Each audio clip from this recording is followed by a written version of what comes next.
ઊંઝાના ગંજ બજારમાં વરિયાળીની આવક થઈ। હાલ દરરોજ 200 થી 300 બોરીની વરિયાળીની આવક થઈ રહી છે। બજારમાં વરિયાળીના ભાવ ગુણવત્તા મુજબ 2000 થી 5000 પ્રતિમણ બોલાઈ રહ્યા છે। ગત વર્ષ કરતા ઓછો ભાવ મળતા ખેડૂતોની હાલત કફોડી બની છે। તો વેપારીઓના મતે ગત વર્ષે વરિયાળીનું વાવેતર ઓછું થવાના કારણે ભાવ વધુ બોલાયા હતા। બીજી તરફ યાર્ડના ચેરમેને કહ્યું કે શરૂઆતમાં ભાવ ઓછા છે, પરંતુ જેમ જેમ સારી ક્વોલિટી આવશે તેમ તેમ ભાવ વધશે। હાલ નવી વરિયાળીની શરૂઆત થઈ ગઈ છે ગંજ બજારમાં। આજે આવક છે 200 બોરીની। જનરલી 200 થી 150 બોરી નવી આવક છે વરિયાળી ચાલુ થઈ ગઈ છે। અને અત્યારે ભાવ છે સારા માલના 3000 થી 4000 આસપાસ ભાવ છે, અને મીડિયમ માલના 2500 થી 3000 ભાવ છે। ગત વર્ષે આ વરિયાળીના 6000 થી 7000 ભાવ હતા। એના કરતી ભાવ અસર ઓછા છે વરિયાળીમાં। ભાવ ખાસ ઠીક તમને કેટલા ભાવ મળ્યા? 2050 ને 450 રૂપિયા। ગત વર્ષે કેવા ભાવ મળ્યા હતા? ગત વર્ષે તો अच्छा કીધું છે। ગત વર્ષ કરતા ઓછા ભાવ મળ્યા? ત્રીજો ભાગ વરિયાળીના ભાવ ઓછા છે। ઊંઝા યાર્ડમાં વરિયાળીની સિઝન હવે ધીરે ધીરે ચાલુ થઈ રહી છે। જે વહેલું વાવેતર થયું હોય એ ક્યાંક ને ક્યાંક 200 થી 300 બોરી જેટલી નવી વરિયાળીની આવક થઈ રહી છે, અને એ વરિયાળી મોટાભાગે આબુ રોડ સાઈડની આવે છે। અને એમાં અત્યારે હાલમાં લગભગ 2000 થી ચાલુ થઈ અને 5000 સુધીના ભાવો મળતા હોય છે। અમદાવાદના વસ્ત્રાલમાંથી દેશી તમંચો અને 4 જીવતા કારતૂસ તથા ધારદાર છરી સાથે 2 શખ્સોની ધરપકડ થઈ। ઝોન 5 એલસીબીએ બંને આરોપીઓ છોટુ સિંહ કુશવા અને આયુષ યાદવની ધરપકડ કરી છે। મળતી વિગત મુજબ છોટુ સિંહ 2 મહિના પહેલા થયેલી બોલાચાલીનો બદલો લેવા અને હત્યાના ઈરાદે હથિયાર લાવ્યા હોવાનું તપાસમાં સામે આવ્યું। સમગ્ર મામલે રામોલ પોલીસે વધુ તપાસ હાથ ધરી છે। પાસ પરમિટ વગરનું દેશી બનાવટનું તમંચો છે, જેના આધારે એલસીબી ટીમે તેઓ જ્યારે પોતાના વ્હીકલ એક્ટિવા સાથે પસાર થતા હતા તેમની પીછો કરી અને તેમને તપાસ્યા ત્યારે તેમની પાસેથી એક દેશી બનાવટનો તમંચો, 4 કારતૂસ લાઈવ તથા એક ધારદાર ચપ્પુ મળી આવેલું હતું, જેની સાથે ઝઘડો થયો હતો। તેને મારવા માટે આ લોકો મર્ડરના ઈરાદે નીકળ્યા હતા। મહેસાણામાં તંત્ર સામે જે લોકોનો રોષ ભભૂક્યો। મહાનગરપાલિકા દ્વારા લેવામાં આવેલા નિર્ણય સામે સ્થાનિક રહીશોનો પ્રચંડ જન આક્રોશ જોવા મળ્યો હતો। શહેરના ગાંધીનગર લિંક રોડ પર પીવાના પાણીની સંપની નજીક ભૂગર્ભ ગટરનું પમ્પિંગ સ્ટેશન બનાવવાની કામગીરી શરૂ કરાતા લોકોમાં ભારે રોષ ફાટી નીકળ્યો છે। આ મુદ્દે મોટી સંખ્યામાં રહીશોએ મહાનગરપાલિકા કચેરી ખાતે પહોંચી રામધૂન બોલાવી અનોખો વિરોધ નોંધાવી હાયરે કમિશનર હાય હાયના નારા લગાવ્યા હતા। બીજી તરફ મહાનગરપાલિકાના સત્તાધીશોએ હાલ પૂરતી આ કામગીરી રોકવાની વાત કરી હતી। વોટર ટ્રીટમેન્ટ ગંદા પાણીના નિકાલનો સંપ બનાવવાની વાત કરી છે, અને એનું કામકાજ ચાલુ થઈ ગયું છે। 3 દિવસથી લોકો જાગૃત થયા છે। જાગૃત થવા છતાં એમને આ માહિતી મળવા છતાં નગરપાલિકાએ એ કામ ઝડપથી પૂરું કરવા માટેના પ્રયત્નો ચાલુ કરેલા છે।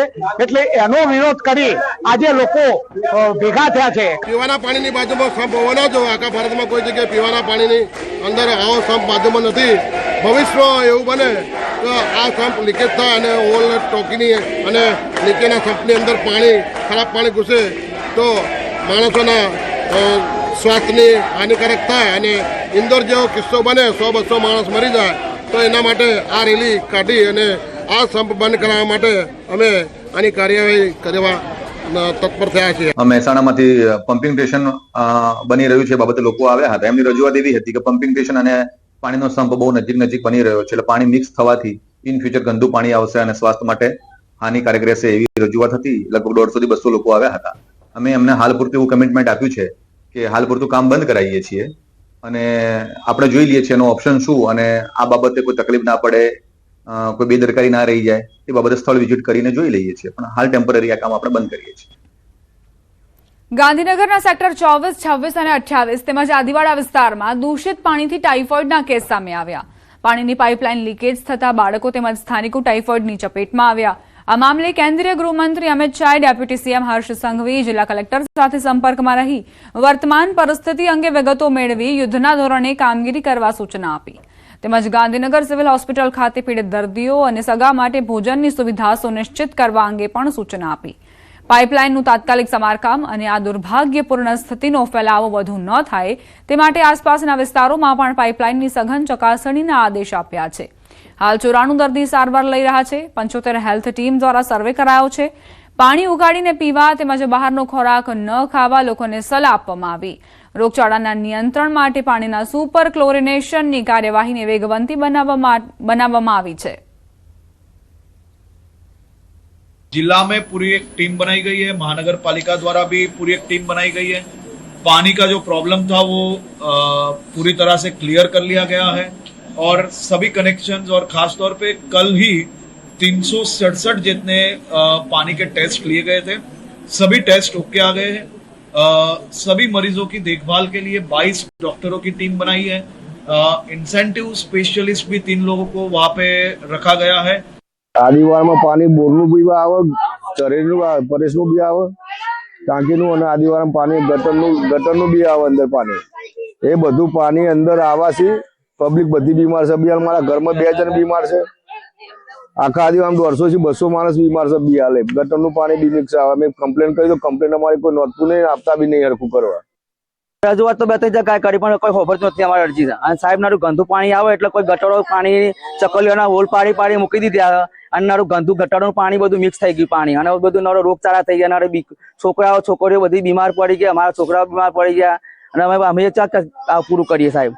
અને નારા રોગચાળા થઈ ગયા, ઝાડા ઉલટી થઈ ગઈ છે બધાને. અત્યારે એટ પ્રેઝન્ટ હોસ્પિટલમાં 94 પેશન્ટ ટાઇફોઇડના છે.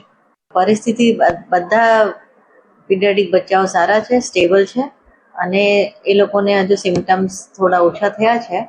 અને આ ટાઇફોઇડનો ઇન્ક્યુબેશન પીરિયડ 15 દિવસનો હોય છે. તો આવી રીતે દરરોજના કદાચ 10 પેશન્ટ્સ ટિલ 20 સુધી આવ્યા જ કરશે. મહાત્મા ગાંધી અમદાવાદમાં સ્થાપેલા કોચરબ આશ્રમમાં લગ્નના પ્રસંગનું આયોજન વિવાદ સર્જાયો છે. કોચરબ આશ્રમમાં લગ્ન પ્રસંગનું આયોજનનો વિડીયો વાયરલ થયો. આ લગ્ન પ્રસંગમાં ડીજેમાં મહેમાનો ડાન્સ કરતા પણ નજરે પડી રહ્યા છે. સમગ્ર મામલે ગુજરાત વિદ્યાપીઠના કુલપતિ હર્ષદ પટેલે પ્રતિક્રિયા આપી કે કોચરબ આશ્રમના સેવકના દીકરાના લગ્ન યોજાયા છે. વર્ષોથી પરંપરા છે કે સેવકો હોય તેમના સારા પ્રસંગો અહીં થતા હોય છે.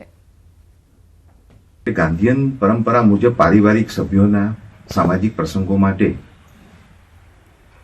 એ વ્યવસ્થાનો ઉપયોગ કરવો આ કોઈ કોમર્શિયલ એક્ટિવિટી નથી.